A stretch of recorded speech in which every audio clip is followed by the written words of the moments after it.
ಸಂಪೂರ್ಣ ಮಹಾಭಾರತದ ಕಥೆಗಳ ಧ್ವನಿ ಸುರುಳಿಯಲ್ಲಿ ಇಂದಿನ ವಿಷಯ ಬಲರಾಮನ ಭೇಟಿ.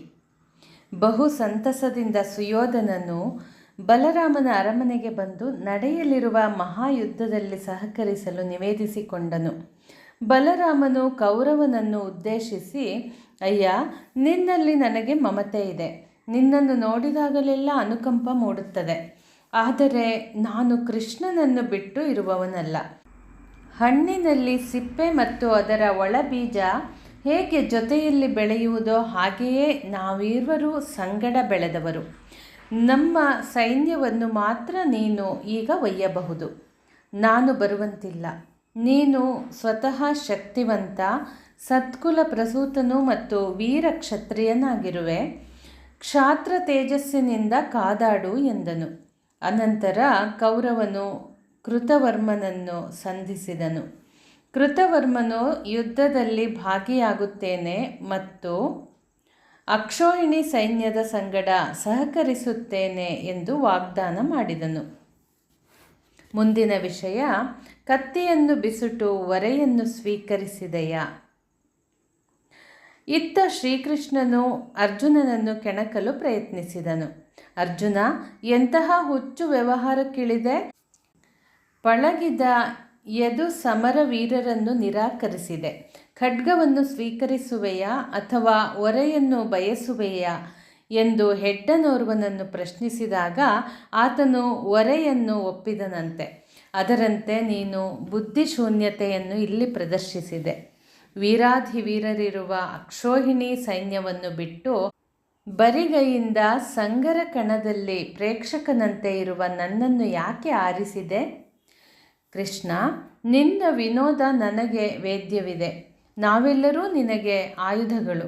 ನೀನು ನಮಗೆ ರಕ್ಷಣೆ ಕೊಡುವ ಕವಚವಾಗಿರುವೆ. ಒರೆ ಇಲ್ಲದಿದ್ದಲ್ಲಿ ಆಯುಧಗಳು ಕೆಡಬಹುದು ಅಥವಾ ಶಾಶ್ವತವಾಗಿ ಉಳಿಯಲಾರವು. ಈರೇಳು ಜಗತ್ತುಗಳು ನಿನ್ನ ಆಜ್ಞೆಯಿಂದ ಕಾರ್ಯಪ್ರವೃತ್ತವಾಗಬಹುದು ಎನ್ನುವಾಗ ನಿನ್ನನ್ನಲ್ಲದೆ ಮತ್ತೆ ನಾನು ಯಾರನ್ನು ಆರಿಸಲಿ? ಸಾಕು ನಿನ್ನ ಪರೀಕ್ಷೆ. ನನ್ನ ಪ್ರಾರ್ಥನೆ ಇಷ್ಟೆ. ಮಾನವ ಮನಸ್ಸು ಕಡಿವಾಣವಿಲ್ಲದ ಕುದುರೆಯಂತೆ ದಶ ದಿಕ್ಕುಗಳಿಗೂ ಓಡುತ್ತಿರುತ್ತದೆ. ಹೃದಯ ಪಂಜರದಲ್ಲಿರುವ ನೀನು ನಾಳೆ ಸಂಭವಿಸಲಿರುವ ಸಂಗ್ರಾಮದಲ್ಲಿ ನನ್ನ ಚಿತ್ತದ ಮತ್ತು ರಥದ ಸಾರಥಿಯಾಗಿ ಸಂರಕ್ಷಿಸು. ವಾಸುದೇವನು ಪಾದಕಮಲಗಳಿಗೆ ನಮಸ್ಕರಿಸಿದ ಅರ್ಜುನನನ್ನು ಎತ್ತಿ, ಆಗಲಿ, ನಿನ್ನ ಮನೋಭೀಷ್ಟೆಯಂತೆ ನಾನು ಪಾರ್ಥಸಾರಥಿಯಾಗುತ್ತೇನೆ. ಪಾಂಡವರ ಮನೆಯಲ್ಲಿ ಶ್ರೀಕೃಷ್ಣನು ಅಶ್ವಗಳನ್ನು ತೊಳೆಯುವ ಕೈಂಕರ್ಯವನ್ನು ಅಂಗೀಕರಿಸಿದನೆಂದು ಜಗತ್ತು ಆಡಲಿ. ಭಕ್ತವತ್ಸಲನೆಂಬ ಬಿರುದು ಪೊತ್ತ ಮೇಲೆ ಭಕ್ತರಾಧೀನರಾಗಿ ಬೇಕಾಗುತ್ತದೆ. ನೀವೈವರೂ ನನ್ನ ಪಂಚ ಪ್ರಾಣ ಎಂದು ಆಶ್ವಾಸನೆ ಇತ್ತನು. ಮುಂದಿನ ವಿಷಯ, ಶಲ್ಯ ಭೂಪತಿಯ ಪಕ್ಷಾಂತರ. ಯುದ್ಧ ಸನ್ನಾಹ ಭರದಿಂದ ಸಾಗಿತು. ಪಾಂಡವರ ಅಪೇಕ್ಷೆಯನ್ನು ಮನ್ನಿಸಿ ನಕುಲ ಸಹದೇವರ ಮಾವನಾದ ಶಲ್ಯನು ಅವರಿಗೆ ಸಹಾಯವನ್ನು ಮಾಡುವುದಕ್ಕೋಸ್ಕರ ತನ್ನ ಅಪರಿಮಿತ ಸೈನ್ಯದೊಂದಿಗೆ ಪಾಂಡವರಲ್ಲಿಗೆ ಬರುತ್ತಿದ್ದನು. ರಾಜಕಾರಣದಲ್ಲಿ ನಿಪುಣನಾದ ಕೌರವನು ವೀರ ಪುಂಗವನಾದ ಶಲ್ಯನ ಸಹಾಯವನ್ನು ಪಡೆಯುವ ಯೋಜನೆಯನ್ನು ಹೂಡಿದನು. ಮಾದ್ರಾಧಿಪತಿಯು ಪಯಣಿಸುವಾಗ ರಮಣೀಯವಾದ ಆಕರ್ಷಕ ಸ್ಥಳಗಳಲ್ಲಿ ದಣಿವಾರಿಸಲು ಸೌಕರ್ಯಗಳುಳ್ಳ ಮಂಟಪಗಳನ್ನು ರಚಿಸಿ ಸೈನ್ಯವು ಉಂಡು ತಿಂದು ತೇಗುವಷ್ಟು ಸತ್ಕಾರದ ವ್ಯವಸ್ಥೆಯನ್ನು ಮಾಡಿದನು. ದಾರಿಯುದ್ದಕ್ಕೂ ಆಯಾಸ ಪರಿಹಾರಕ್ಕೆ, ಆಹಾರಕ್ಕೆ ಬೇಕಾದ ಏರ್ಪಾಡುಗಳು ವ್ಯವಸ್ಥಿತ ರೀತಿಯಲ್ಲಿ ನಡೆದವು. ಮಾದ್ರಾಧಿಪತಿಯು ಬಹು ಸಂತಸಪಟ್ಟು ಪ್ರಶ್ನಿಸಿದನು, ಈ ಆಕರ್ಷಕ ಮಂಟಪಗಳನ್ನು ರಚಿಸಿದವರು ಯಾರು? ಯುದ್ಧಕ್ಕಾಗಿ ತೆರಳುವ ನಮ್ಮ ಸೈನ್ಯವನ್ನು ಆನಂದಪಡಿಸಿದವನು ಯಾರು? ಸಿಂಹಾಸನಾಧೀಶ್ವರನಾದ ನಾನು ಮಾತೃದೇಶದ ಗೌರವದ್ಯೋತಕವಾಗಿ ಕೃತಜ್ಞತಾಪೂರ್ವಕ ಬಹುಮಾನವನ್ನು ಕೊಡಲಿದ್ದೇನೆ. ಆ ಸುಸಂದರ್ಭಕ್ಕಾಗಿ ಕಾಯುತ್ತಿದ್ದ ದುರ್ಯೋಧನನು ತಲೆಬಾಗಿ, ಮಾವ, ನಾನು ನೀವು ಆಗಮಿಸುವ ವಾರ್ತೆಯನ್ನು ಕೇಳಿ ಈ ಎಲ್ಲ ವ್ಯವಸ್ಥೆಯನ್ನು ಮಾಡಿದ್ದೇನೆ. ನಕುಲ ಸಹದೇವರಿಗೂ ಮಾವನಾದ ನೀವು ನನಗೂ ಮಾವನಷ್ಟೇ. ನಮ್ಮ ಹಸ್ತಿನಾವತಿಯ ಸಿಂಹಾಸನದಿಂದ ಈ ಏರ್ಪಾಡುಗಳಾಗಿವೆ. ಮುಂದೆ ನಡೆಯತಕ್ಕ ಮಹಾಸಂಗ್ರಾಮದಲ್ಲಿ ರಾಜ್ಯವನ್ನು ಸ್ವಾಧೀನಪಡಿಸಲು ನಡೆಯಲಿರುವ ಘೋರ ಕಾಳಗದಲ್ಲಿ ವೀರಾಗ್ರಣಿಗಳಾದ ನೀವು ನನಗೆ ಸಹಾಯಕರಾಗಬೇಕು. ಕೌರವ ಸೇನಾ ನೌಕೆಯ ಚುಕ್ಕಾಣಿಯನ್ನು ಹಿಡಿದು ನಮ್ಮನ್ನು ದಡ ಸೇರಿಸಬೇಕು ಎಂದನು. ಶಲ್ಯನಿಗೆ ಮನದಲ್ಲಿ ಮರುಕವಾಯಿತು. ಅಯ್ಯೋ, ವಿಧಿ ಲೀಲೆಯೇ ಬೇರೆ ಇದೆ, ಯಾರೇನು ಮಾಡಬಹುದು? ಆತಿಥ್ಯವನ್ನು ಪಡೆದ ಋಣಕ್ಕಾಗಿ ಸುಯೋಧನನ ಪಕ್ಷಕ್ಕೆ ಸೇರುವುದು ಅನಿವಾರ್ಯವಾಯಿತು ಎಂದು ಎಣಿಸುತ್ತಾ ಕೌರವನಿಗೆ ಅಭಯಹಸ್ತವನ್ನು ನೀಡಿದನು. ಶಲ್ಯನು ಕೌರವನಿಗೆ ಭಾಷೆಯನ್ನು ಕೊಟ್ಟು ನೊಂದ ಮನಸ್ಸಿನಿಂದ ಪಾಂಡವರನ್ನು ಭೇಟಿಯಾಗಲು ಬಂದನು.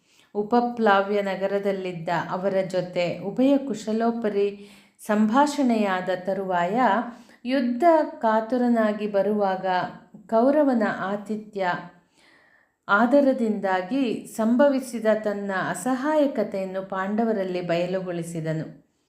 ಆಗಲಿ ಮಾವ, ಉಪ್ಪನ್ನವನ್ನು ಉಣಿಸಿದವನಿಗೆ ಅಭಯವನ್ನು ನೀಡಿದ್ದೀರಿ. ಇದು ನಿಮ್ಮ ಹೃದಯ ವೈಶಾಲ್ಯತೆಯಾಗಿದೆ. ನನ್ನದೊಂದು ಸಣ್ಣ ಪ್ರಾರ್ಥನೆ ಇದೆ. ಮುಂದಕ್ಕೆ ಕರ್ಣನಿಗೂ ಅರ್ಜುನನಿಗೂ ಮಹಾಯುದ್ಧ ಆಗಬಹುದು. ಆ ಸಂದರ್ಭದಲ್ಲಿ ನೀವು ಕರ್ಣನಿಗೆ ಸಾರಥಿಯಾಗಬಹುದೋ ಏನೋ.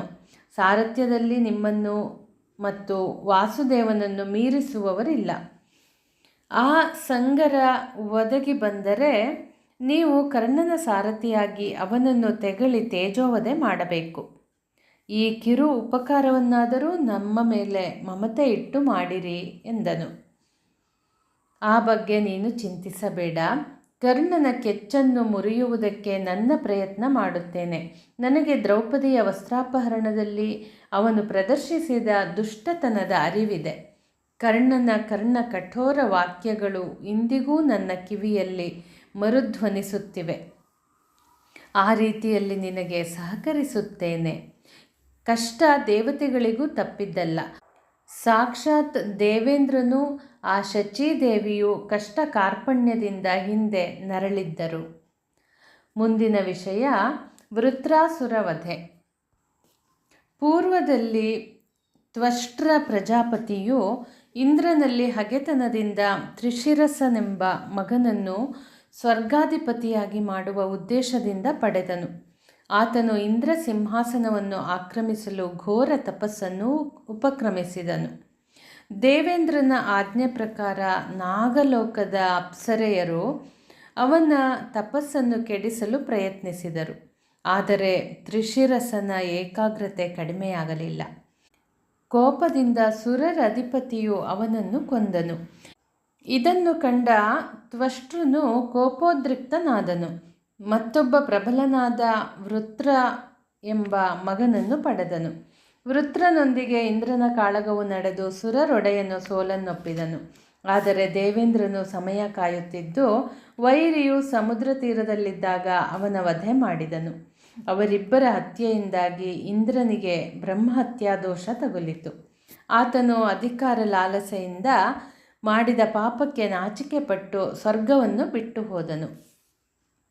ಸುಮನಸರು ದೇವೇಂದ್ರನಿಲ್ಲದೆ ದಿಗ್ಭ್ರಾಂತರಾದರು. ಅರಾಜಕತ್ವವು ಸ್ವರ್ಗಕ್ಕೆ ಅಂಟಿಕೊಳ್ಳಬಾರದೆಂದು ನಹುಷನನ್ನು ಇಂದ್ರಪಟ್ಟಕ್ಕೆ ಇರಿಸಿದರು. ಆದರೆ ನಹುಷನಿಗೆ ಕಾಮರೋಗ ಬೆಳೆಯಿತು. ಸ್ವರ್ಗದ ಅಪ್ಸರೆಯರ ಸುಖವು ಸಾಲದೆ ಶಚೀದೇವಿಯ ಶರೀರ ಭೋಗದ ಅಪೇಕ್ಷೆಯಾಯಿತು. ಆದರೆ ಶಚೀದೇವಿಯು ಜಾಣ್ಮೆಯಿಂದ ಸ್ವಲ್ಪ ಕಾಲಾವಕಾಶವನ್ನು ಯಾಚಿಸಿದಳು. ಈ ಮಧ್ಯೆ ಸುಮನಸರು ಒಂದಾಗಿ ಇಂದ್ರನನ್ನು ಹುಡುಕಿ ಅವನಿಂದ ಅಶ್ವಮೇಧ ಯಾಗ ಮಾಡಿಸಿದರು. ಅದರ ಫಲವಾಗಿ ಬ್ರಹ್ಮಹತ್ಯಾ ದೋಷ ಪರಿಹಾರವಾಯಿತು. ನಹುಷನೊಡನೆ ಸಪ್ತರ್ಷಿಗಳು ಹೊತ್ತ ಪಲ್ಲಕ್ಕಿಯಲ್ಲಿ ಏರಿ ಬಂದರೆ ವಶವಾಗುವೆನೆಂದು ಹೇಳಿದಳು. ಕಾಮಾತುರನಾದ ಆತನಿಗೆ ನ್ಯಾಯ ಅನ್ಯಾಯದ ಪರಿವೆ ಭಾಸವಾಗಲಿಲ್ಲ. ಮಹಾಮಹಿಮರಾದ ಸಪ್ತರ್ಷಿಗಳಿಗೆ ಆಜ್ಞೆ ಮಾಡಿ ಅವರಿಂದ ಹೊರಲ್ಪಟ್ಟ ಪಲ್ಲಕ್ಕಿಯಲ್ಲಿ ತಾನು ಅಲಂಕರಿಸಿಕೊಂಡು ಆಸೀನನಾದನು. ದಾರಿಯಲ್ಲಿ ಬರುತ್ತಿರುವಾಗ ಆತನ ಕಾಲು ಅಗಸ್ತ್ಯ ಮಹರ್ಷಿಗಳಿಗೆ ಸ್ಪರ್ಶಿಸಿತು. ಕೋಪದಿಂದ ಕುದಿದ ಋಷಿಗಳು ಘೋರವಾದ ಶಾಪವನ್ನಿತ್ತರು. ಮಹಾರಾಜ, ನಿನ್ನ ದುರಹಂಕಾರ ಮಿತಿ ಮೀರಿದೆ. ನೀನು ದೇವಸಿಂಹಾಸನದಲ್ಲಿ ವಿಜೃಂಭಿಸತಕ್ಕವನಲ್ಲ. ನಿನ್ನ ಪುಣ್ಯವೆಲ್ಲವೂ ನಾಶಗೊಂಡು ಸರ್ಪವಾಗಿ ನರಳು ಎಂದು ಶಪಿಸಿದರು. ತಾವರೆಯಂಚಿನಲ್ಲಿ ಅಣುರೂಪವಾಗಿ ಅಡಗಿದ್ದ ಸುರೇಂದ್ರನನ್ನು ಹುಡುಕಿ ತಂದು ಪಟ್ಟಾಭಿಷೇಕ ಮಾಡಿದರು. ಇಂದ್ರನಿಗೆ ಅವನ ಸ್ಥಾನ ಪುನಃ ಲಭಿಸಿತು. ಹಿಂದೆ ಇಂದ್ರನಾಗಲಿ ಚಂದ್ರನಾಗಲಿ ತ್ರಿಮೂರ್ತಿಗಳೇ ಆಗಲಿ ಸಹಿಸಲಾರದ ಕಷ್ಟವನ್ನು ಅನುಭವಿಸಿದರು. ಸುರರೊಡೆಯನಿಗೂ ಅಜ್ಞಾತವಾಸ ಬೆನ್ನು ಬಿಡಲಿಲ್ಲ. ಸ್ವರ್ಗಾಧಿಪತಿಯ ಶತ್ರುಗಳು ಅವಸಾನ ಹೊಂದಿದಂತೆಯೇ ನಿನ್ನ ಶತ್ರುಗಳಾದ ದುಷ್ಟ ಚತುಷ್ಟಯರಾದ ದುರ್ಯೋಧನ, ದುಶ್ಯಾಸನ, ಕರ್ಣ, ಶಕುನಿಯರು ನಾಶವನ್ನು ಇದುತ್ತಾರೆ. ಧರ್ಮಜನಿಗೆ ಹಸ್ತಿನಾವತಿಯ ಪಟ್ಟ ಸ್ಥಿರವಾಗುತ್ತದೆ. ಕೌರವನು ತನ್ನ ಚಾಣಾಕ್ಷತನದಿಂದ ಶಲ್ಯನನ್ನು ಆತಿಥ್ಯದ ಹಂಗಿಗೊಳಪಡಿಸಿ ಪಾಂಡವರಿಂದ ಬೇರ್ಪಡಿಸಿದನು. ಇತ್ತ ಸಾತ್ಯಕಿ, ದೃಷ್ಟಕೇತು, ಜಯತ್ಸೇನ, ಪಾಂಡ್ಯ ಮತ್ತು ಅನೇಕ ಸಹಸ್ರಾರು ಭೂಪತಿಗಳು ಪಾಂಡವರನ್ನು ಕೂಡಿಕೊಂಡರು. ದುರ್ಯೋಧನನ ಪಕ್ಷಕ್ಕೆ ಭೂರಿಶ್ರವಸ್ಸು, ಕೃತವರ್ಮ, ಜಯದ್ರಥ ಮತ್ತು ಸಾವಿರಾರು ರಾಜ ಮಹಾರಾಜರು ತಮ್ಮ ಚತುರಂಗ ಬಲದೊಡನೆ ಬಂದರು. ಹಸ್ತಿನಾವತಿಯು ಭೂಪಾಲಕರಿಂದ ಕಿಕ್ಕಿರಿದು ಹೋಯಿತು. ಪದಾತ್ರಿಗಳ ಪಥಸಂಚಲನ, ಆನೆಗಳ ಗೀಳಾಟ, ಕುದುರೆಗಳ ಕೆನೆತ, ಸೇನೆಗಳ ಗಜಬಲದಿಂದಾಗಿ ಗದ್ದಲವೇ ಗದ್ದಲ. ನಭೋಮಂಡಲದಲ್ಲಿ ಧೂಳು ಆವರಿಸಿದಾಗ ಪುರಜನರು ಪರಿಜನರ ಹೃದಯ ಕಾತರಗೊಂಡಿತು. ಮುಂದಿನ ವಿಷಯ ಶತಾನಂದರಿಂದ ಸಂಧಿ ಪ್ರಸ್ತಾಪ. ಹೀಗೆ ಎರಡೂ ಕಡೆಯಲ್ಲಿ ಸೈನ್ಯಬಲ ಶೇಖರಣೆಯಾಯಿತು. ದೃಪದನಿಂದ ಕಳುಹಿಸಲ್ಪಟ್ಟ ಪುರೋಹಿತ ಶ್ರೇಷ್ಠರಾದ ಶತಾನಂದರು ಕೌರವನ ಸಭಾಸ್ಥಾನವನ್ನು ಪ್ರವೇಶಿಸಿದರು. ಬ್ರಹ್ಮ ತೇಜಸ್ಸಿನಿಂದ ಶೋಭಿಸುತ್ತಿರುವ ಬ್ರಾಹ್ಮಣೋತ್ತಮರನ್ನು ರಾಜನು ಯಥೋಚಿತವಾಗಿ ಗೌರವಿಸಿ ಬಂದಿರುವ ಕಾರಣವನ್ನು ಪ್ರಕಟಿಸುವಂತೆ ಕೇಳಿಕೊಂಡನು. ರಾಜ ದುರ್ಯೋಧನ, ಮಹಿಷನಾದ ಧರ್ಮಜನ ಅಪೇಕ್ಷೆಯಂತೆ ಇಲ್ಲಿ ಬಂದಿರುತ್ತೇನೆ. ದೃಪದನ ಪುರೋಹಿತ ಶತಾನಂದನೇ ನಾನು. ನಿನ್ನನ್ನು ಕಂಡು ಅವನ ಅಪೇಕ್ಷೆಯನ್ನು ವಿವರಿಸುವಂತೆ ಆದೇಶಿಸಿದ್ದಾನೆ. ಚಂದ್ರವಂಶದ ಹಿರಿಯರಾದ ಧೃತರಾಷ್ಟ್ರ ಮತ್ತು ಪಾಂಡು ಮಹಾರಾಜರು ಸಮಾನವಾದ ಅರ್ಧ ರಾಜ್ಯಕ್ಕೆ ಹಕ್ಕುದಾರರು.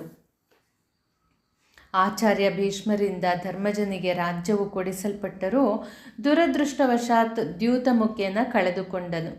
ಪಾಂಡವರ ಒಟ್ಟು ಅಭಿಪ್ರಾಯವನ್ನು ನಿನ್ನಲ್ಲಿ ವಿವರಿಸುತ್ತೇನೆ ಎಂದರು. 1 ವರ್ಷ ಅಜ್ಞಾತವಾಸವನ್ನು ವಿಧಿವತ್ತಾಗಿ ಪಾಂಡುಪುತ್ರರು ಪೂರೈಸಿದ್ದಾರೆ. ಇದೀಗ ಪ್ರತಿಜ್ಞೆಯನ್ನು ಪೂರೈಸಿದ ಅವರು ರಾಜ್ಯವನ್ನು ಮರುಪಡೆಯಲು ಅರ್ಹತೆಯನ್ನು ಸಂಪಾದಿಸಿದ್ದಾರೆ. ನಿಮ್ಮಿಂದ ಹಲವಾರು ಪ್ರಯತ್ನಗಳು ಅವರ ವಿನಾಶಕ್ಕೋಸ್ಕರ ಮಾಡಲ್ಪಟ್ಟವು. ಆದರೂ ಬೆಂಕಿಯಲ್ಲಿ ಶುದ್ಧೀಕರಿಸಲ್ಪಟ್ಟ ಚಿನ್ನದಂತೆ ವಿಜಯಿಗಳಾಗಿದ್ದಾರೆ. ಪಾಂಡವರು ನಿನ್ನವರು ಮಾತ್ರವಲ್ಲ, ಸಹೋದರರಾಗಿದ್ದಾರೆ. ದಾಯಾದ್ಯ ಮತ್ಸರವನ್ನು ಮರೆತು ಅವರನ್ನು ಇನ್ನಾದರೂ ಕರುಣದಿಂದ ಮನ್ನಿಸಬೇಕು. ನಾನೀಗ ಸಂಧಿಗೋಸ್ಕರ ಅವರ ಪರವಾಗಿ ಆಗಮಿಸಿದ್ದೇನೆ. ಪ್ರಾಜ್ಞರಾದ ಭೀಷ್ಮ, ದ್ರೋಣ, ಕೃಪ, ಅಶ್ವತ್ಥಾಮರ ಉಪಸ್ಥಿತಿಯಲ್ಲಿ ಪಾಂಡವರ ನ್ಯಾಯಬದ್ಧವಾದ ಹಕ್ಕನ್ನು ಮಂಡಿಸಿದ್ದೇನೆ. ಭೀಷ್ಮರ ಹಣ್ಣು ತಲೆ ಅಲ್ಲಾಡುತ್ತಾ ಅನುಮೋದನೆಯನ್ನು ನೀಡಿತು. ದ್ರೋಣರು ಸಾಧುವಾದ ಅಪೇಕ್ಷೆ ಎಂದು ಉತ್ತರಿಸಿದರು. ಸಜ್ಜನರೆಲ್ಲ ಸಂಗ್ರಾಮ ಸಲ್ಲದು, ಧರ್ಮಾತ್ಮನಾದ ಧರ್ಮಜನ ನುಡಿ ಒಪ್ಪಬೇಕು ಎಂದು ಅಭಿಪ್ರಾಯ ಮಂಡಿಸಿದರು. ಆದರೆ ದುಶ್ಯಾಸನನು ಕಿಡಿಯುಗುಳಿದನು. ಕರ್ಣನು ದುಶ್ಯಾಸನನನ್ನು ಅನುಸರಿಸಿದನು. ಶಕುನಿ ಅಣಕವಾಡಿದನು. ಎಲ್ಲರ ಅಭಿಪ್ರಾಯವನ್ನು ಸಂಗ್ರಹಿಸಿಕೊಂಡು ದುರ್ಯೋಧನನು ಗುರುಗಳಾದ ಶತಾನಂದರಲ್ಲಿ ತನ್ನ ಮನದ ನಿಶ್ಚಯವನ್ನು ವಿವರಿಸಿದನು. ಬ್ರಾಹ್ಮಣೋತ್ತಮರೇ, ಧರ್ಮಜನ ಅನಿಸಿಕೆಯನ್ನು ಸಮರ್ಥವಾಗಿ ಮಂಡಿಸಿದ್ದೀರಿ. ರಾಜ್ಯ ಭೋಗವನ್ನು ಧರ್ಮರಾಯನು ಇಚ್ಛಿಸಿದರೂ ಅದನ್ನು ಕೊಡುವ ಮನ ಎನಗಿಲ್ಲ. ಜೂಜನ್ನಾಡುವಾಗ ನನ್ನ ಮನದಲ್ಲ ಕೇವಲ ಒಂದು ಉದ್ದೇಶವಿತ್ತು. ಶಾಶ್ವತವಾಗಿ ಪಾಂಡವರಿಂದ ರಾಜ್ಯವನ್ನು ಕಸಿಯುವುದು ಎನ್ನ ಮತವಾಗಿತ್ತು. ಸ್ವರ್ಗದ ಕದಗಳು ತಾನಾಗಿ ತೆರೆದಾಗ ಒಳಪ್ರವೇಶ ಮಾಡಬೇಕು. ಅಂತೆಯೇ ಭಾಗ್ಯದೇವತೆ ನಮಗೊಲಿದು ಅನುಗ್ರಹಿಸಿದ್ದಾಳೆ. ಈಗ ಪಾಂಡವರ ರಾಜ್ಯವನ್ನು ದ್ಯೂತ ಮುಖೇನ ನಮ್ಮದಾಗಿ ಮಾಡಿಕೊಂಡು ಅನುಭವಿಸುತ್ತಿದ್ದೇವೆ. ಕಾಡಿನಲ್ಲಿ ವಾಸ ಮಾಡಬೇಕಾದ ಪಾಂಡವರು ನತದೃಷ್ಟರಾಗಿದ್ದಾರೆ. ಅದೃಷ್ಟದ ದೇವತೆ ಅವರಿಗೆ ಒಲಿದಂತೆ ಭಾಸವಾಗುವುದಿಲ್ಲ. ವಿಪ್ರಮೋತ್ತಮರೇ, ಒಂದೇ ವಾಕ್ಯದಲ್ಲಿ ನನ್ನ ಅಭಿಪ್ರಾಯವನ್ನು ಸಮಾಪ್ತಿ ಮಾಡುತ್ತೇನೆ. ಯುದ್ಧ ಮಾಡಿ ವೈರಿಗಳನ್ನು ಜಯಿಸುವುದೇ ಧರ್ಮ ಮಾರ್ಗವಾಗಿರುತ್ತದೆ. ಇದನ್ನು ನಮ್ಮ ಎರಡು ಪಕ್ಷದವರು ಪಾಲಿಸಬೇಕು. ಒಳಗಿಂದೊಳಗೆ ಕೊರಗುತ್ತಿದ್ದ ಧೃತರಾಷ್ಟ್ರನು ಭೀಮಸೇನ ಮತ್ತು ಅರ್ಜುನನ ಸಾಹಸದ ಪರಿಚಯವನ್ನು ಬಲ್ಲವನಾದುದರಿಂದ ಶತಾನಂದರಲ್ಲಿ ತನ್ನ ಇಂಗಿತವನ್ನು ವ್ಯಕ್ತಪಡಿಸಿದನು. ಭೂಸುರ ಶ್ರೇಷ್ಠರೇ, ತಾವು ಧರ್ಮರಾಯನ ಇಚ್ಛೆಯನ್ನು ವ್ಯಕ್ತ ಮಾಡಿದಾಗ ಹಲವು ಬಗೆಯ ಚಿಂತೆಗಳು ನನ್ನನ್ನು ಕಾಡುತ್ತಿವೆ. ಕ್ರೋಢೀಕೃತವಾದ ನಮ್ಮ ಒಟ್ಟು ಅಭಿಪ್ರಾಯವನ್ನು ಈಗಲೇ ತಿಳಿಸಲು ಕಷ್ಟವಾಗಬಹುದು. ನಮ್ಮ ಆಪ್ತನೂ ಮಂತ್ರಿಶ್ರೇಷ್ಠನೂ ಆದ ಸಂಜಯನನ್ನು ನಿಮ್ಮಲ್ಲಿಗೆ ಶೀಘ್ರದಲ್ಲಿಯೇ ಕಳಿಸುತ್ತೇನೆ. ಅಷ್ಟರವರೆಗೆ ಸೈರಿಸಿಕೊಳ್ಳಿರಿ ಎಂದನು. ಮುಂದಿನ ವಿಷಯ ಸಂಜಯನಿಂದ ಶಾಂತಿ ಪ್ರಸ್ತಾಪ. ಶತಾನಂದರು ಹಸ್ತಿನಾವತಿಯನ್ನು ಬಿಟ್ಟು ಪಾಂಡವರು ತಂಗಿರುವ ಉಪಪ್ಲಾವ್ಯಕ್ಕೆ ಬಂದು ಕೌರವನ ರಾಜಸಭೆಯಲ್ಲಿ ನಡೆದ ಸಂಭಾಷಣೆಯನ್ನು ಅರುಹಿದರು. ಹರಿಚಿತ್ತವೇ ಸತ್ಯವಾಗುತ್ತದೆ, ಕಾದು ನೋಡೋಣ ಎಂದು ಯಮನಂದನನು ಸುಮ್ಮನಾದನು. ಶತಾನಂದರು ತೆರಳಿದ ನಿಮಿಷದಿಂದ ಧೃತರಾಷ್ಟ್ರನಿಗೆ ನಿದ್ದೆ ಬರಲೊಲ್ಲದು. ಕ್ಷಣವೊಂದು ಯುಗವಾಗಿ ಭಾಸವಾಯಿತು. ಭೀಮನ ಕ್ರೋಧಾಗ್ನಿಗೆ ತನ್ನ ಮಕ್ಕಳು ಆಹುತಿಯಾಗುವುದರಲ್ಲಿ ಸಂಶಯವಿಲ್ಲ. ಈ ಉರಿಯಿಂದ 100 ಕೌರವರನ್ನು ರಕ್ಷಿಸುವುದೆಂತು? ರಾಜ್ಯದಿಂದ ವಂಚಿತನಾದರೆ ಭೀಮಾರ್ಜುನರು ಸುಮ್ಮನಿರಬಹುದೇ ಎಂಬುದಾಗಿ ಯೋಚನಾ ತರಂಗಗಳು ಒಂದರ ಮೇಲೊಂದು ಹರಿಯಲಾರಂಭಿಸಿತು. ಅಂದ ನೃಪಾಲನು ಆಪ್ತನಾದ ಸಂಜಯನನ್ನು ಕರೆದನು. ಸಂಜಯ, ಪಾಂಡವರಲ್ಲಿ ಸತ್ವಾತಿಶಯವಿದ್ದರೂ ಸಾತ್ವಿಕರಾದ ಅವರು ಒಮ್ಮೆಯೇ ನಮ್ಮಲ್ಲಿ ಸಂಗ್ರಾಮವನ್ನು ಸಾರಲಿಲ್ಲ. ಧರ್ಮ ಪ್ರಕಾರ ರಾಜ್ಯದ ಹಕ್ಕನ್ನು ಮಂಡಿಸಿದ್ದಾರೆ. ಧರ್ಮರಾಯನು ಸಂಸಾರದಲ್ಲಿ ಇದ್ದರೂ ಮಹಾ ತಪಸ್ವಿಗಳಾಗಿದ್ದಾರೆ. ಭೀಮನ ಭುಜಬಲ, ಅರ್ಜುನನ ಶರಬಲ ಎರಡೂ ಸೇರಿದರೆ ಧಾರುಣಿಯನ್ನು ಮುಕ್ಕಳಿಸಲು ಅವರು ಸಮರ್ಥರಾಗಿದ್ದಾರೆ. ಅದು ಸಾಲದುದಕ್ಕೆ ಶ್ರೀಕೃಷ್ಣನ ಅಭಯ ಹಸ್ತವಿದೆ. ದೈವ ಸಂಕಲ್ಪವೂ ಅವರ ಪರವಾಗಿದೆ. ಯುದ್ಧವು ಭೀಕರವೂ ಭಯಾನಕವೂ ಜರುಗಬಹುದು. ಸೋಲು ಗೆಲುವುಗಳಲ್ಲಿ ನಮ್ಮ ಪಾಲಿಗೆ ಯಾವುದು ಲಭ್ಯವಾಗಬಹುದು ಎನ್ನಲು ಬರುವುದಿಲ್ಲ. ಹೇಗಿದ್ದರೂ ಸಂಧಿಯೇ ಲೇಸು, ಸಮರ ಸಲ್ಲದು ಎಂದು ನನ್ನ ಅಭಿಪ್ರಾಯ. ಕೌರವನು ಕಲಹವನ್ನು ಇಚ್ಛಿಸುತ್ತಿದ್ದಾನೆ. ಉಭಯ ಪಕ್ಷಗಳು ಒಪ್ಪುವ ರೀತಿಯಲ್ಲಿ ಯುದ್ಧ ದೂರವಾಗಿ ಸಮಸ್ಯೆಯು ಶಾಂತಿಯಿಂದ ಪರಿಹಾರವಾಗಲಿ. ಹೀಗೆ ಹೇಳಿ ಅವರನ್ನು ಸಂತೈಸಿ ಬಾ ಎಂದನು. ಮಹಾರಾಜನ ಮನದ ಬಯಕೆಯನ್ನು ಪಾಂಡವರಿಗೆ ಅರುಹುವುದು ಅತಿ ಕಷ್ಟವಾದರೂ ಆ ಅಪ್ಪಣೆಯನ್ನು ಮೀರುವಂತಿಲ್ಲ.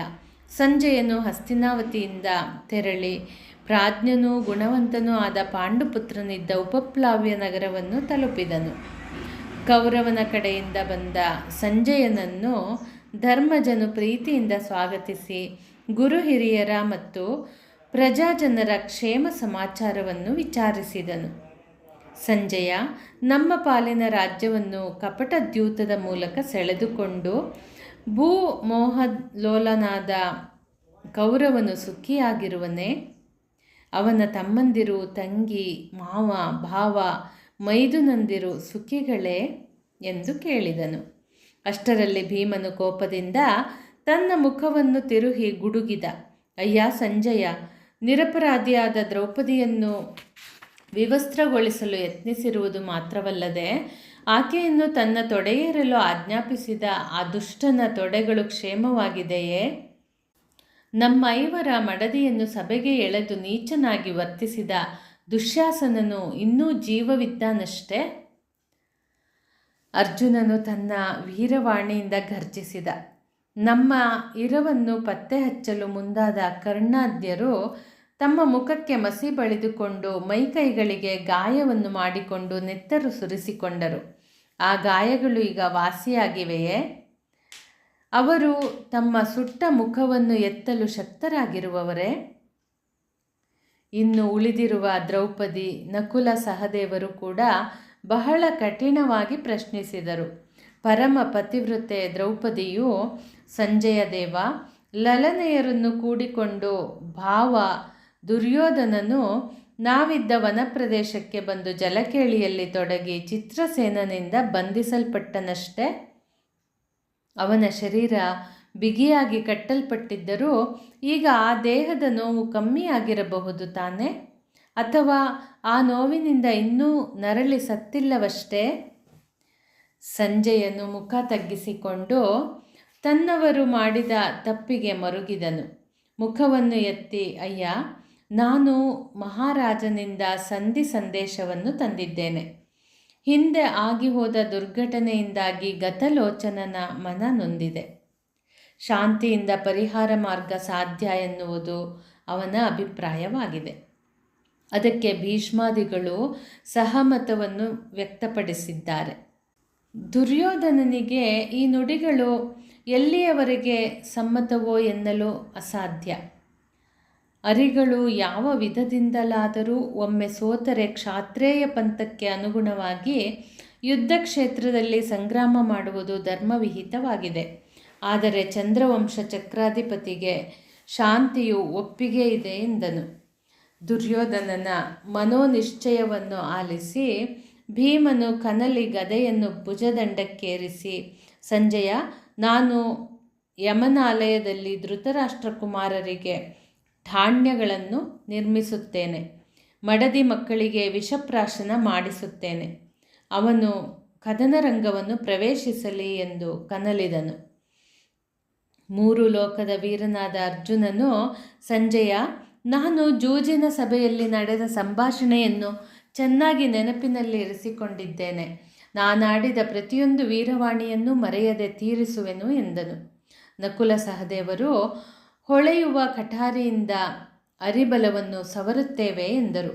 ಆ ಧೀರವಾಣಿಯನ್ನು ಕೇಳುತ್ತಿದ್ದ ದ್ರೌಪದಿಯು, ಮಹಾಮಂತ್ರಿ, ಅಂದು ಸಭೆಯಲ್ಲಿ ಕೆದರಿದ ಕೇಶರಾಶಿಯನ್ನು ನಾನು ಇನ್ನೂ ಕಟ್ಟಲಿಲ್ಲ.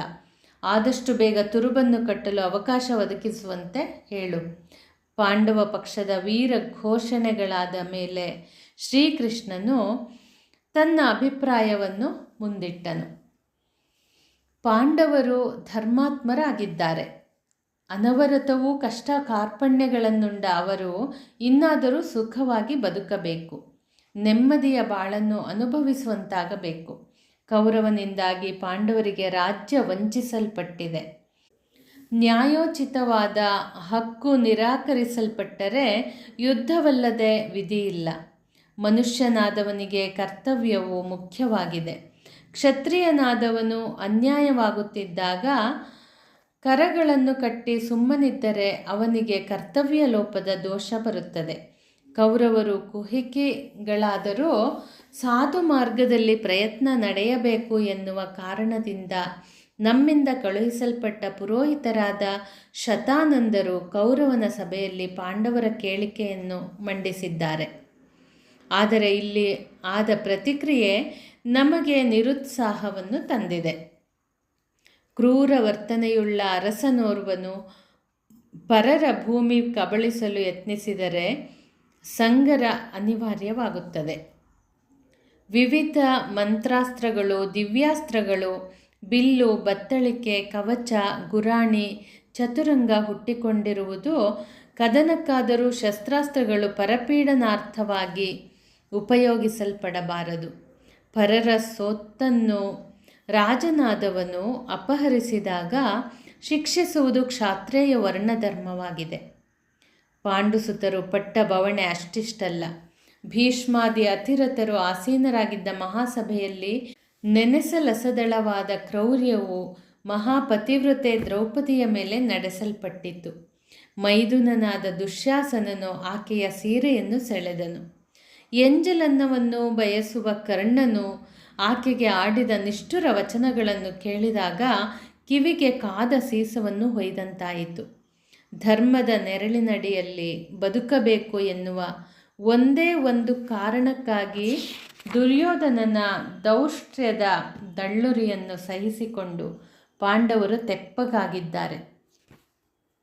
ಸಂಜಯ ದುರ್ಯೋಧನನ ಅಂದಿನ ಸಭೆಯನ್ನು ಬಿಟ್ಟರೆ ಧರಿತ್ರಿಯಲ್ಲಿ ಇಂತಹ ಕ್ರೂರ ಕೃತ್ಯ ಇನ್ನೆಲ್ಲೂ ಆಗಿರದು. ಯಾವ ಚಂದ್ರವಂಶದ ಪರಂಪರೆಯು ಲಕ್ಷೋಪಲಕ್ಷ ಸ್ತ್ರೀಯರ, ಬಾಲಕರ, ಬ್ರಾಹ್ಮಣರ, ಗೋವುಗಳ ಸಂರಕ್ಷಣೆಗೆ ಪಣ ತೆತ್ತು ಆಚಂದ್ರಾರ್ಕವಾದ ಕೀರ್ತಿಯನ್ನು ಪಡೆಯಿತೋ ಅಂತಹ ಕೀರ್ತಿಗೆ ಕೌರವನು ಮಸಿ ಬಳೆದಿದ್ದಾನೆ.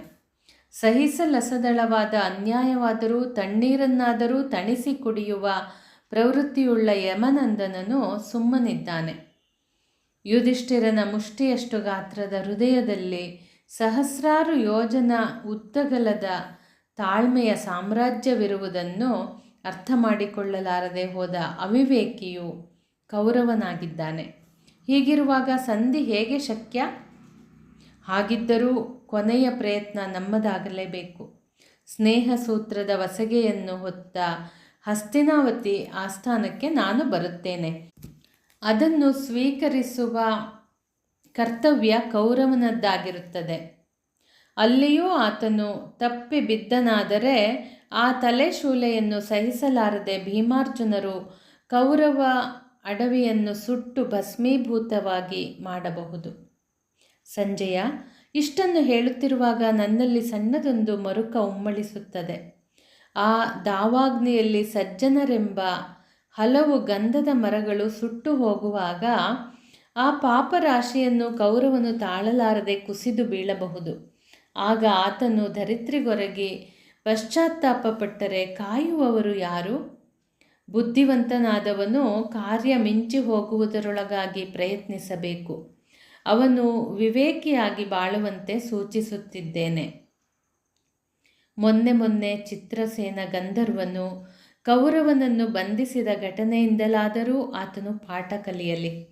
ಆದುದರಿಂದ ಪಾಂಡವರ ಹಕ್ಕಿನ ರಾಜ್ಯವನ್ನು ಕೊಡಲಿ ಎಂಬುದು ನಮ್ಮ ಸಂದೇಶವಾಗಿದೆ. ಅಷ್ಟದಿಕ್ಕುಗಳಿಂದಲೂ ಶ್ರೀಕೃಷ್ಣನ ವಚನಗಳು ಮರುಧ್ವನಿಸಿದವು. ಹಿರಿಯನಾದ ಧರ್ಮರಾಯನು ಶ್ರೀಕೃಷ್ಣ ಭಗವಂತನ ನುಡಿಗಳನ್ನು ಮನಗೊಟ್ಟು ಆಲಿಸಿದನು. ಅವನು ಮಾಧವನ ಮಾತುಗಳಿಗೆ ಧ್ವನಿಗೂಡಿಸಿದನು. ಸಂಜಯ, ಸುಜ್ಞಾನಿಗಳು ಉತ್ತಮರು, ಮಧ್ಯಮರು, ಅಧಮರು, ದುರ್ಬಲ, ಬಲಿಷ್ಠರಾಗಲಿ ಹೆಚ್ಚಕ್ಕೆ ಭೂಲೋಕದ ಸಕಲ ಚರಾಚರ ವಸ್ತುಗಳು ಪರಮಾತ್ಮನಿಗೆ ಅಧೀನವಷ್ಟೇ.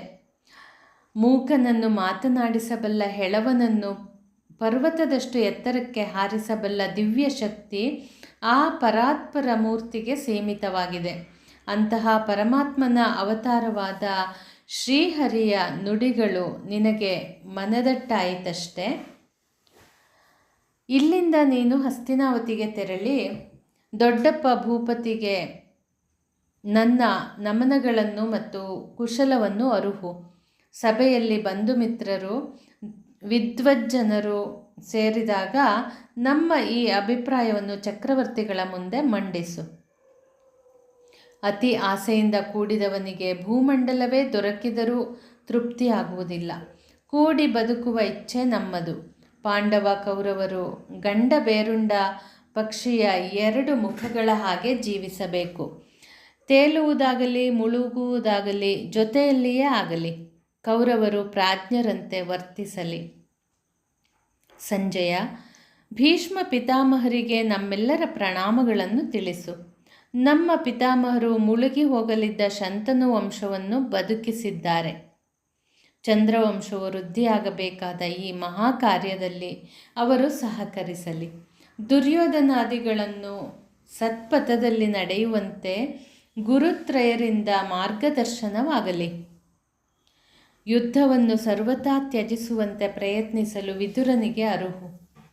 ಸಂಜಯ, ಕುಹಕ ಶಕ್ತಿಯ ಕೇಂದ್ರ ಬಿಂದುವಾದ ದಾಯಾದಿ ಸುಯೋಧನನು ರಜಸ್ವಲೆಯಾದ ದ್ರೌಪದಿಯನ್ನು ಸಭಾಮಧ್ಯಕ್ಕೆ ತರಿಸಿ ಅವಮಾನ ಮಾಡಲೆತ್ನಿಸಿದಾಗ ಕುರುಕುಲದ ನಾಶ ನಮ್ಮಿಂದ ಆಗಬಾರದಾಗಿ ತಾಳ್ಮೆ ವಹಿಸಿದೆವು.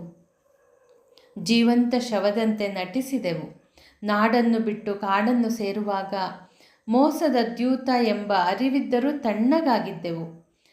ಪಣ ಪ್ರಕಾರ ವನವಾಸ ಅಜ್ಞಾತವಾಸವನ್ನು ಮುಗಿಸಿ ಬಂದಿದ್ದೇವೆ. ಪರಸೊತ್ತಿಗೆ ಪರಾನ್ನಕ್ಕೆ ಆತನು ಆಸೆ ಪಡಬಾರದು. ಕುಶಸ್ಥಳ, ವೃಕ್ಷಸ್ಥಳ, ವಾರಣಾವತ, ಮಾಗಂದಿ ಹಾಗೂ ಇನ್ನೊಂದು ಊರನ್ನು ನಮ್ಮ ಬದುಕಿಗೋಸ್ಕರ ನೀಡಲಿ. ಆಗ ನಾವು ನೆಮ್ಮದಿಯಿಂದ ಬದುಕುವೆವು. ಜ್ಞಾತಿಗಳಲ್ಲಿ ಸುಖ, ಸಂತೋಷ, ಶಾಂತಿ ಶಾಶ್ವತವಾಗಲಿ. ಸಹೋದರರು ಕೂಡಿ ಬಾಳಿದರೆ ಸ್ವರ್ಗ ಸುಖ ಎನ್ನುವ ಆದರ್ಶವನ್ನು ಜಗತ್ತಿಗೆ ತೋರಿಸುವ. ಇದಾವುದೂ ಒಪ್ಪಿಗೆಯಾಗದಿದ್ದಲ್ಲಿ ಯುದ್ಧವೇ ಶತಸಿದ್ಧವಾದರೆ ನಾವು ಅಂಜುವವರಲ್ಲ. ಯುದ್ಧರಂಗದಲ್ಲಿ ಹೆದರದೆ ಬೆದರದೆ ಸ್ಥಿರವಾಗಿ ನಿಲ್ಲುವ ಮನೋಧೈರ್ಯವಿರುವುದರಿಂದ ನನ್ನನ್ನು ಯುಧಿಷ್ಠಿರನೆಂದು ಲೋಕ ಸಂಬೋಧಿಸುತ್ತದೆ. ಶಾಂತಿಗಾಗಲಿ ಕ್ರಾಂತಿಗಾಗಲಿ ನಾವು ಸಿದ್ಧರಾಗಿದ್ದೇವೆ.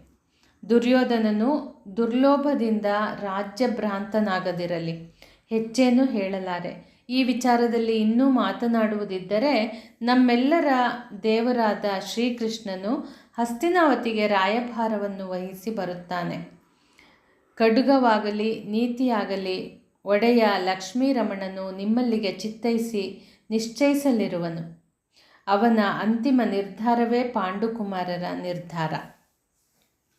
ಧರ್ಮರಾಯನ ಶಿಬಿರದಲ್ಲಿ ಮೂಡಿದ ಅಭಿಪ್ರಾಯವನ್ನು ಸಂಜಯನು ಬಹು ಜಾಗರೂಕತೆಯಿಂದ ಆಲಿಸಿ ಪಾಂಡುನಂದನರ ಅಪ್ಪಣೆಯನ್ನು ಪಡೆದು ಹಸ್ತಿನಾಪುರಕ್ಕೆ ತೆರಳಿದನು.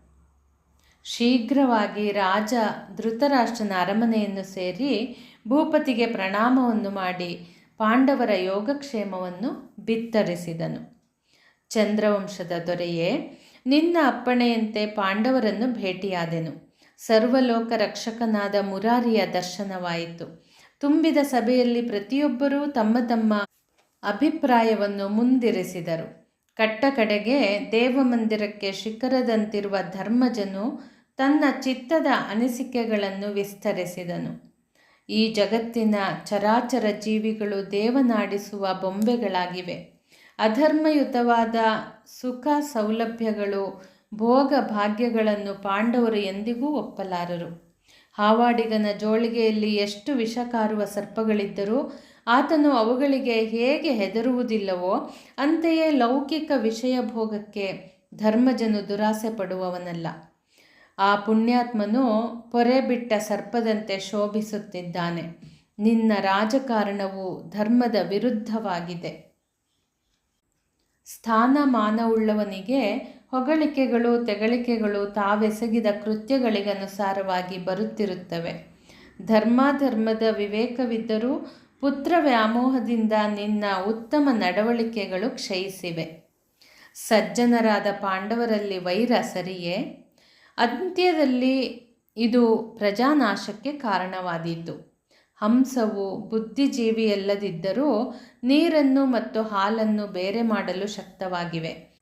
ನೀನು ಬುದ್ಧಿಜೀವಿ ಎನಿಸಿದ ಮಾನವನಾಗಿ ಸತ್ಕುಲ ಪ್ರಸೂತನಾದರೂ ಮಗನೆಂಬ ವ್ಯಾಮೋಹದಿಂದ ಅವನ ವರ್ತನೆಯನ್ನು ಖಂಡಿಸುವುದಿಲ್ಲ. ಪರ್ಯಾಯವಾಗಿ ಅದರಿಂದ ಅನ್ಯಾಯಕ್ಕೆ ಪ್ರೇರಣೆ ದೊರಕುತ್ತದೆ. ಆದುದರಿಂದ ಯುಧಿಷ್ಠಿರನು ನಿನ್ನ ಬಗ್ಗೆ ದುಃಖಿತನಾಗಿದ್ದಾನೆ. ನನ್ನ ಮೈ ಮನವೆಲ್ಲ ಬಳಲಿದೆ. ನಾಳೆ ಮುಂಜಾನೆ ರಾಜಸಭೆಯಲ್ಲಿ ಸಕಲವನ್ನೂ ವಿವರಿಸುತ್ತೇನೆ. ಮುಂದಿನ ವಿಷಯ ವಿದುರ ನೀತಿ. ಮತ್ತೆ ಮುಂದಿನ ಸಂಚಿಕೆಯಲ್ಲಿ ಮುಂದುವರೆಸೋಣ. ಧನ್ಯವಾದ.